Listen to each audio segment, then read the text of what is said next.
I'm Sarah Dawkins from Sarah Dawkins Essential Health. On the 7th of January 2023, we hosted the Heal Yourself online summit, where 15 experts in self-healing kindly gave up their time to impart their wisdom to audiences watching live on Facebook, Twitter and LinkedIn. We've taken all of these live videos and made them available to you here, free on YouTube, for everyone to benefit. I hope you enjoy this and find it helpful. If you want to watch the rest of the speakers, you can do so here. Please don't forget to like and comment on this video and subscribe to my channel. If you want to find out more about myself, my journey and the journey of others through self-healing, you can visit my website at www.sdessentialhealth.com, and you can find my book Heal Yourself on Amazon. Links are in the description below. Thank you for your time.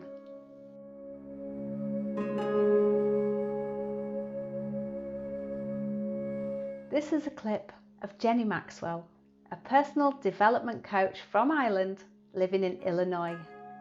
Jenny is talking about self-reflection.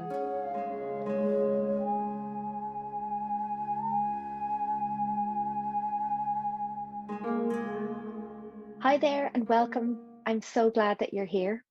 My name is Jenny and I'm delighted to be presenting this last section of the summit. In the next 20 minutes or so, I'm going to share a little bit about me. I'll be speaking with you about reflection. And lastly, we'll do a little mindset exercise, a quick one, to help you move forward into 2023.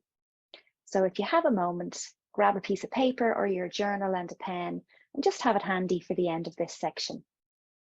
First, though, I would love to begin by showing my sincere appreciation to Sarah for inviting me to speak with all of you today, and also, folks, for creating such a wonderfully inclusive platform for each of us to experience something brand new together, wherever we may be dialing in from. So a little about me. My name is Jenny Maxwell, and I'm a personal development coach. I'm originally from Dublin in Ireland, and I currently live with my husband Dave and my two boys, Jonah and Danny, in Chicago. Now, I'm the first to admit that trying something new in life, whether it's a new goal for a year, a new year, or switching careers, or anything new really, it can feel a little daunting. Scary even, am I right? Folks, if anyone understands that change can be hard, believe me, it's me. Moving countries, leaving my family, my friends, my career, and everything I ever knew in my life. It wasn't easy. And in all honesty, I spent about 9 years very unhappy here before discovering that I was, in fact, the common denominator in all of my problems. I was the one getting in my own way of my own happiness. And I'm here to share with you that change can seem hard, but look, we can do hard things. So how did I get out of my rut? About 3 years ago, I started volunteering in my community with various non-for-profits, giving my time, raising funds, anywhere I could really help.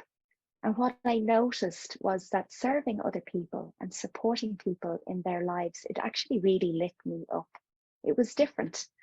I wasn't telling people what to do. I was helping them make decisions that best served them at the time and on their own terms. Asking questions rather than giving directions or telling somebody what I thought they should be doing, which, by the way, had actually been my habit all of this time. I also noticed that by doing things this way, it actually felt motivating and also less pressure. Because when we're in the habit of telling people what they should be doing, we feel this sense of pressure that we've got to get it right. And if that person doesn't follow through and something, doesn't work out for them, there's resentment on both sides. Have you ever noticed that? We give all of our time and energy to somebody and they don't follow through in a way that we expected them to. So we feel resentful of giving them our energy and our time. But the other side of things is they also feel resentful too. And here's what I mean by that. When we're in the habit of telling people what they should be doing, what we're actually telling them is that we don't believe they can figure things out by themselves, which leads that person to feel a little resentful of us. So getting into that new habit of, asking questions and not giving directions, meeting people where they're at, it really did feel less like pressure for me. So winner, winner. Now, people often say, don't look back. You're not going that way. And in some ways, that's very important, especially if you're approaching your past with an I should have done this mindset. Let's not shame ourselves for decisions that we have made in the past, but rather reflect on how things could have been done. What might I have done differently to get out of my own way? That's a question for myself. Honestly, I would have taken the steps towards serving others earlier. Now, this way of helping people felt like coaching to me, and ultimately, it led me to where I am today. I empower my clients to make choices that are in alignment with the person that they wish to become, the future version of themselves, nudging them out of their comfort zones while restoring their self-worth. And I truly believe that mindset is everything, folks. And when you can change your mindset, you can change your life. So this section of the summit is about reflection. And I'm curious about how you choose to reflect, or if you choose to reflect. Do you do so with judgment? I should have done this, or I should have done that. Folks, everyone is doing the best they can with what they've got at the time. So I gently invite you to trade judgment for curiosity here. Being curious upon reflection, if you could have a redo, what might you have done differently? Let's be gentle with ourselves and recognize that life can be messy, but by learning to trade judgment for curiosity, we actually make way for empathy. What if we could learn to speak to ourselves as though we were our very best friend? Could you imagine if we took a few moments to reflect on how far we've come in life, all of the goals we've achieved so far, and how we have evidence to prove to ourselves that we can achieve goals? The power of that sort of reflection is actually huge. So this is what I love most about habit change coaching.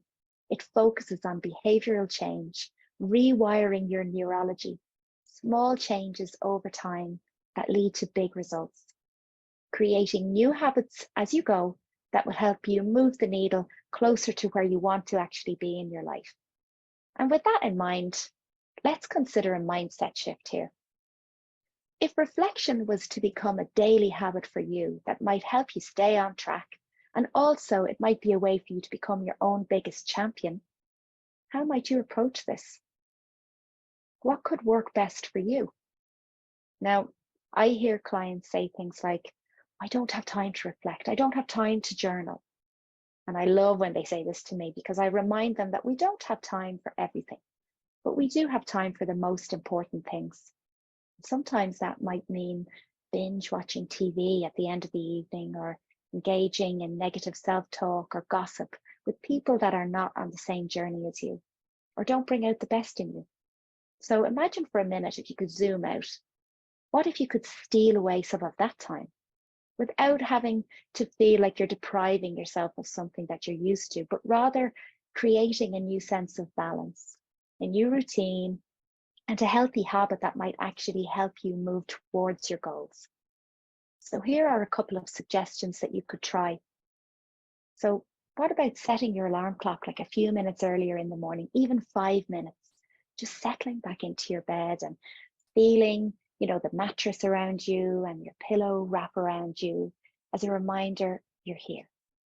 Setting an intention of what you'd like to bring to the day, a moment of gratitude that you've gifted yourself those extra 5 minutes to reflect, be present, and ask yourself, how might I like to show up today? Another suggestion could be in the car, just turn off the radio, or if you're in the habit of listening to a podcast, or your phone is on, turn off everything and crack your window open and simply listen to the sounds around you. That's mindfulness. Notice how it makes you feel.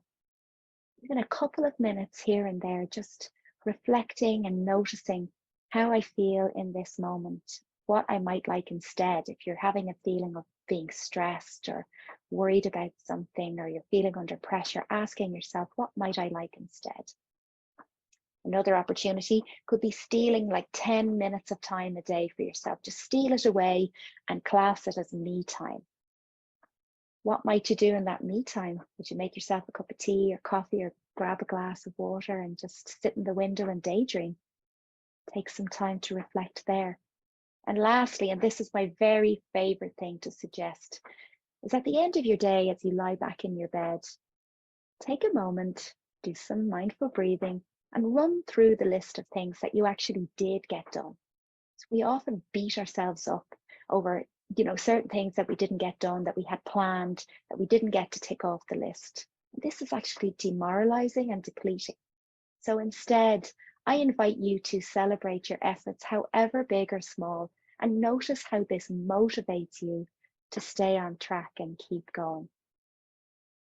These are all ways in which you can start celebrating your efforts and also becoming your own biggest champion, which I mentioned earlier on this video.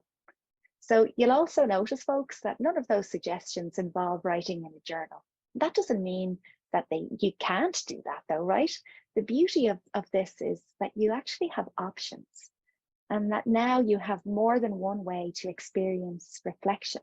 If you're out on a walk, just tune out from your phone again, or maybe you don't listen to music and you pay attention to nature and you just notice as you reflect on your day how it makes you feel. The power of journaling and being present and reflecting is really such a wonderful gift to yourself. And if we can choose to see time as a gift, we could start to begin to steal away opportunities to celebrate our own efforts, all of our wins, however big or small, to recognize that we don't graduate from being a human being. It's not always going to be perfect. To recognize that as human beings, we're always doing the best that we can with what we've got at the time, no exceptions. So if you have that piece of paper and a pen, your journal, a post-it note, whatever it is, I invite you to grab it and answer the following question. Now take a moment here, and I'm going to be quiet for about a minute. My question is, what do you know to be true about yourself? What do you know to be true about yourself? Don't overthink it. Let's work on some inner game work here. Write it down in a single sentence on a post-it note, in your journal, or on that piece of paper. What do you know to be true about yourself? It can be an I am statement. There's no wrong or right way to do this. This is your way. Nobody's coming to ask you what it is that you wrote down. This is just personal to you. Celebrate yourself. Be brave, brag if that helps you. Whatever the case may be, write it down. What do I know to be true about myself? Got it? Now here's my invitation, because this is great stuff. Splatter it everywhere in your environment. Put it on post-it notes. Have it as your screensaver on your phone or on your laptop. Stick it up on your bathroom mirror. Put it in your car, anywhere, so that it can act as a pattern interrupter, like a record scratch. When you're in a moment of self-doubt, you're criticizing yourself, this is a reminder that, yes, I can. And unfortunately, we can all get in our own way when it comes to making changes. And we can, like I was, be our biggest obstacles in our own lives. And we don't take that little step forward out of fear. So imagine that this note, what you know to be true about yourself, can be the reminder to believe in yourself. And it can act as an accountability partner, like an invisible health coach, help you nudge yourself out of that dreaded comfort zone that we have a habit of settling into. So jot the statement down, folks, and let it be a reminder of who you are and how you have shown up for yourself. Despite the challenges life may have tossed at you, you made it. Now, as for the future, we get to decide the shape of that. Am I right?